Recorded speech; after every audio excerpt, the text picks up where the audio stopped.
You're okay. Sorry. Can you guys hear like the running and stuff? Okay, it's happened. We're in business. You gotta hit it with the... New news! Like, I love you for who you are. And I felt like he seemed like a very quick-witted person, and I knew that He's funny.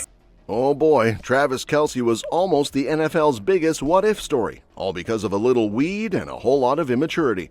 But in true Kelce fashion, he fumbled the bag and then picked it up, spiked it, and danced into the end zone of life, literally and metaphorically. So here's the tea. Back in his sophomore year at the University of Cincinnati, our now beloved tight end was living the best college bro life, playing quarterback, partying hard, and yes, lighting up a bit too freely. That carefree vibe came to a crashing halt when he failed a drug test for greens and got suspended for the entire 2010 season. Yep, kicked off the team.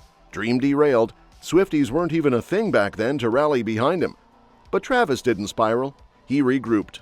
Humiliated, especially after already having been booted from high school football once for failing French, yes, French, he got his act together. The punishment turned out to be a blessing in disguise, because that's when he switched from quarterback to tight end. Plot twist, he found his true calling. That tight end move basically put him on the road to 2 Super Bowls, a podcast empire, SNL hosting gigs, and, oh yeah, dating Taylor Swift. Still, that college blunder haunted his draft stock. Jason Kelce spilled the behind-the-scenes drama on their New Heights podcast. Teams passed on Travis over character concerns, like one little green slip and suddenly he's toxic. NFL teams were acting like he was Pablo Escobar instead of a goofy college kid. Jason even joked that Trav shouldn't have lit a blunt while signing his second contract as a giant F.U. to the doubters. Don't tempt him. And while Travis is all jokes now, he did say on SNL, if you're bad at school and smoke greens, you can still win 2 Super Bowls. There was a time he felt like he let everyone down. His family, his coaches, his hometown. But credit where it's due, Big Bro Jason stuck his neck out and vouched for him to Andy Reid personally. That move saved Travis's career. The suspension that once looked like a career slayer, it turned out to be the reset he desperately needed. Travis found purpose, discipline, and ironically, his forever position, all of which begs the question, would Taylor Swift even be in his orbit today if that blunt never happened? Which brings us to the latest round of fizzy drama bubbling up online. Fans can't stop asking, did Coca-Cola really drop Taylor Swift again? Yes, again, because apparently 1 decade without a cola collab isn't enough to stop the internet from spiraling. It all started when Swifties noticed something strange. Taylor, who's usually everywhere all at once, has been oddly low-key lately. Add that to the end of boyfriend Kelce's big Super Bowl ad blitz, and the Swift-Kelce media machine suddenly grinding to a halt, and you've got a recipe for conspiracy. Social media sleuths ran wild with a theory. Coca-Cola dropped Taylor from a secret campaign. The problem? That secret campaign never existed in the first place. Still, this isn't the first time fans stirred the soda pot. Flashback to September 2024, when Taylor publicly endorsed a certain political figure in a move that shattered the internet and probably a few Thanksgiving dinners. Over 11 million people double-tapped that post, and suddenly, some users assumed Coca-Cola, afraid of backlash, axed her from a campaign she was never part of. Imagine breaking up with someone you haven't dated in 10 years. Classic Swift rumor logic. The irony? Taylor's only documented tie to Coca-Cola was back in the Red era, 2013 to be exact, when she was the fresh-faced, curly-haired poster girl for Diet Coke. Remember that commercial where she wrote lyrics in a notebook and sipped soda like it was the nectar of the gods? Yeah, that was over a decade ago. Since then, crickets. Not a sip, not a post, not a product placement in sight. Yet here we are in 2025, still wondering if she's been dropped from a non-existent gig. Speaking of Taylor and wild online theories, nothing screams Swiftie fever dream louder than her current boyfriend vibing with her teenage crush. That's right. Travis just shared a laugh, a golf club mic moment, and probably a few dad jokes with Justin Timberlake, the very same Justin Timberlake that 18-year-old Taylor once blushed over on Ellen in 2008. The timeline unhinged. The energy full circle. Now, before anyone starts yelling love triangle, let's be clear, this was less Jerry Springer and more Tiger Woods meets karaoke night, but fans lost it. Because in what universe does your current man end up singing next to the guy you once called your dream date? Oh wait, Taylor's universe, where every day feels like a fever dream scripted by Tumblr and narrated by Jack Antonoff. The viral video, posted by Timberlake himself, showed Travis go full performer mode, turning a golf club into a mic, honestly very on brand, and leading Justin and comedian Andrew Santino in a goofy rendition of Midnight Star's Curious.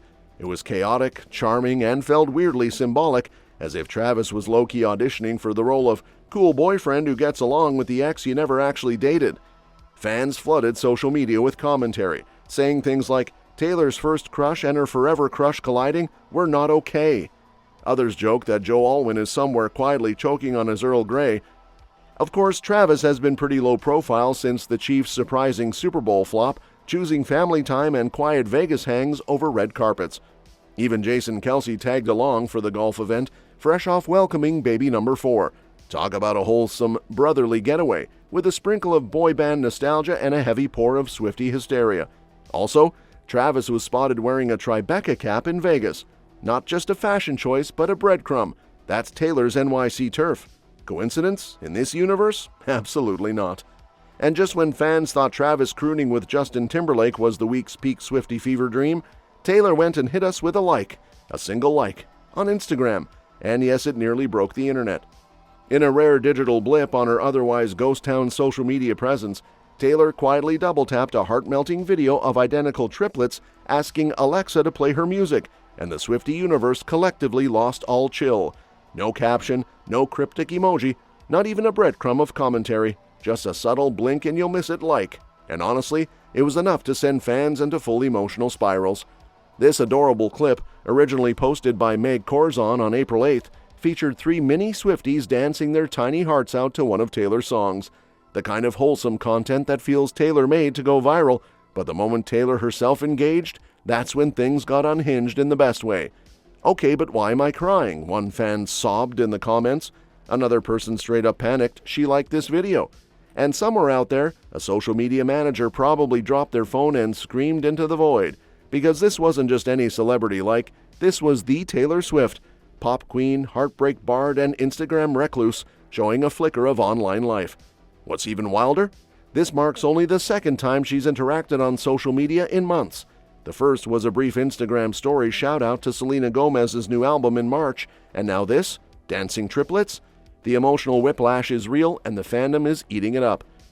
Some fans even theorized she's been lurking all along, with one commenter writing, "Oh, so she's active," as if she'd been watching us from the shadows like some benevolent folklore deity, which, let's be honest, feels entirely on brand for the woman who once hid secret codes in album booklets. And speaking of rare glimpses into Taylor's private world, let's talk about the unexpected soft spot that's been quietly melting hearts, her friendship with NFL glam queen Shariah Gordon. If anyone thought Taylor's NFL era was just about Travis and luxury sweet selfies, think again, because Auntie Tay might just be the real MVP behind the scenes. This week, Shariah celebrated her daughter Cece's first birthday with a party that was one toddler tiara away from being a full-on baby Met Gala. We're talking balloons and pastel overload, perfectly coordinated outfits, and a vibe that screamed Pinterest board meets luxury daydream. And while Taylor wasn't physically spotted at the event, fans immediately clocked the emotional sparkle because, come on, you know Auntie Tay sent something fabulous and personalized, likely monogrammed and possibly custom from Gucci Baby. What truly sent fans into a frenzy wasn't just the aesthetic perfection, it was the deeper bond that blossomed between these two women. Shariah's post, set to Beyoncé's Brown Skin Girl, wasn't just a birthday tribute, it was a celebration of identity, confidence, and love. And somewhere out there, you can picture Taylor tearing up at that video, glass of wine in hand, sending a heart emoji-heavy text to Shariah at 1 a.m. Shariah has always been that effortlessly cool blend of hype woman, fashion influencer, and proud mom. But her relationship with Taylor, it's giving sisterhood with a touch of sparkle. From that iconic snap of Taylor cradling baby Cece at a Chiefs game to Shariah proudly using the nickname Auntie Tay, it's obvious their friendship goes way deeper than luxury box banter.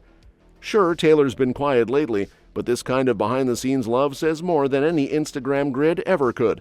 She may be on social media slow burn, but when your friend throws a toddler party so extra it could get a Vogue spread, you show up. in spirit, in gifts, and probably in group chats we'd kill to see. Until then, see you next time.